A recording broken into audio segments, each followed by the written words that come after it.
what I wanted to ask you here is there's been a lot of negativity in the world or in baseball world about this lockout. Obviously, people are frustrated. I've been trying to stay as positive as I possibly can be throughout it all. So what I want to ask you is give the people listening a reason to be optimistic. Like, why should everyone listening feel a little optimistic about where we are right now? I think both sides realize there's so much to lose. They are making progress. I think we'll have a deal done by tomorrow. I do. If a deal is not done, and then all of a sudden you have a problem, it's like, okay, how about the games missed, back pay, service time? It just complicates so many issues. The fans are, going nuts here. And I think, hey, if you miss a couple of weeks of the season, it's going to scar the game forever. And some of these fans are not going to come back. Even back in 94, 95, it took a dozen years for the attendance to finally reach the level of 94. That's even with the, Cal Ripken breaking Lou Gehrig's mark. And, of course, the great home run race with Sosa and McGuire. So I think this would be devastating to the sport. That's why I think they know that, hey, they get a deal done by tomorrow. They can still have a 162-game season, full pay, and maybe all is forgiven. So I know it's an opinion, and I know you're hopeful. What gives you that optimism? Because in the public eye, they haven't really budged on CBT. Finally, we saw a little bit of movement. What gives you the optimism to say, I think, and I'm hopeful that they could get something done tomorrow? Well, I think there's been enough movement today on both sides, compromising. I think MLB is pushing the numbers even more. Like, I think they realize, hey, we got to get something done.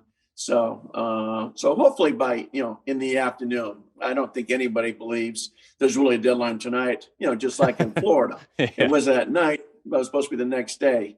Same thing now, but they have to get a deal done by, say, 5 o'clock Eastern time tomorrow, to make this thing work. So speaking of Florida, like you just brought up, I wanted to talk to you about Florida. And what were those? Florida was crazy, by the way. It would just seem like a massive roller coaster for everybody involved. And you were right there in the thick of it every single day. What were those days and nights like for you guys on the media side of things, just hanging out there, relaying news to people? Because it's crazy on our end. How was it? How was Florida from your perspective in those long days and nights? Well, at least it was good weather, Ben. Even at night, at 2:30 in the morning, it was warm. Where it gets cold in California, cold in Arizona at night. Just kind of watching guys go back and forth. Okay, was that the 8th meeting, the 9th meeting, the 10th meeting? What time is it? 16 and a half hours. There was a reporter from the Associated Press, Ron Blum, who's covered a number of these.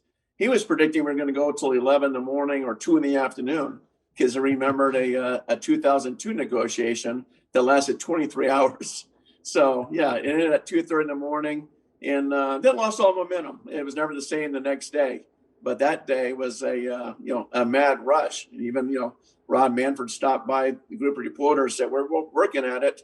People giving thumbs up. So, got relatively close, but, not close enough. So I think the same thing is going on here 1 week later. Well, maybe the meeting should have gone until like 11 a.m. because they were getting close and then they lost all the momentum. But are you aware, Bob, that night you became a social media star? I mean, you took the world by storm. You became the white knight of baseball Twitter. Were you aware of it in that moment when it was happening? And, I got a couple texts, but I didn't quite understand it because you're, right there in the moment.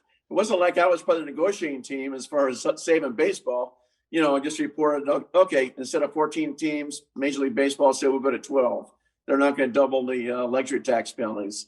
And that was it, just kind of, reporting the news. But I think people, how it happens with social media, get carried away like I was the one, negotiating with the two sides myself.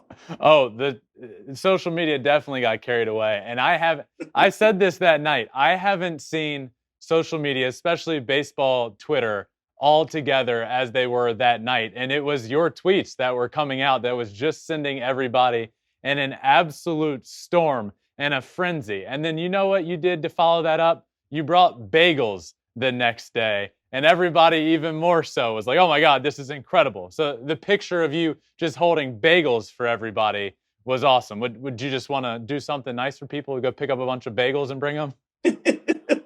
They're actually delivered, and the photographer there from SNY says, "Hey, can you hold the bagels for everybody?" I said, "Sure." I just did that, and that was it. They were already delivered. And but yeah, I mean, the one encouraging part was I was surprised how many fans were that into it, because obviously baseball is right down the pecking order of sports. Even today, when we're at the the union workouts, we're kind of laughing like, baseball better not end the lockout today, because it'll be on page 45 of the newspapers, because everything's going to be about Aaron Rodgers and Russell Wilson. So let's hold it off one more day. Thanks for watching. If you love flipping bats, swinging 3-0, or just talking ball, join us. Call us at 213-537-9339 with your questions. We have a weekly guest, and we have a lot of fun, so hit that subscribe button.